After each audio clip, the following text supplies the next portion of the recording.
Hello, my name is Michael Elwich, and I'm here with. Antonio Anderson. With March Madness underway and the NCAA tournament beginning, we'll be discussing the South region of the brackets.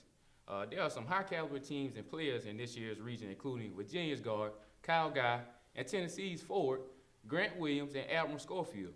My top three teams coming into this tournament are Villanova, Tennessee, and St. Mary's.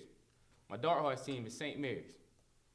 Yeah, St. Mary's. That's a real tough team, a sleeper too. I actually picked Villanova as one of my top teams too. But I really think Tennessee is a sleeper. Their record is 29-6, and I feel like they'll come in this tournament. March 22nd. I feel like they're gonna surprise a lot of people. So yeah. Yeah, I mean, they kind of got off to a rough. They got off to a good start at the beginning of the year, and they kind of finished off a little roughly in the SEC tournament with that kind of blowout loss to Auburn. But like you said, I think they'll be able to bounce back with the beginning of the tournament coming up this week. Yeah, I hope so. Yeah, I hope so. As I said, my Dark Horse team is the St. Mary, the Gales.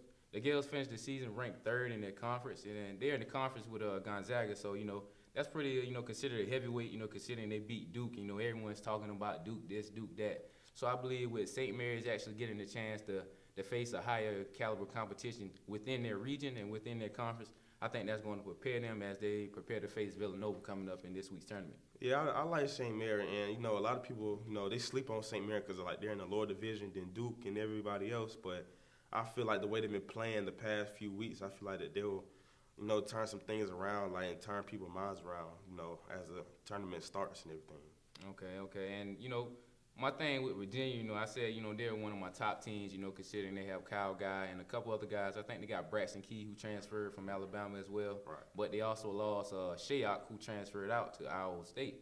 So, I think, seeing them in the tournament should be kind of interesting this year. Every year Virginia comes in, they're highly talked about, they're mainly a number one seed. But every year they get in the tournament and they maybe lose in, the second or third round and don't even make it to the Elite Eight. So, it's kind of up in the air with those guys and me. But, I think they should be able to have a good year this year. So it should be interesting to see what happens with them as well. Yeah, I definitely agree. So who's your top three?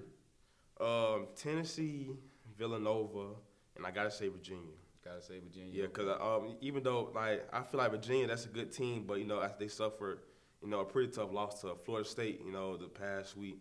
I still feel like they're a good contender to be in the national championship soon. But if they keep playing like how they've been playing last game, I could see them as going in the top two, before the national championship.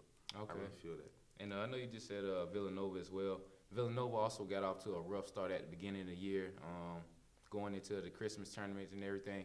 And coming, to the end at the end of the season, they kind of pick things up. I think they're picking up at the right time of year. So they're playing their basketball at the best time of year right now. So it should be interesting to see what happens in this year's tournament.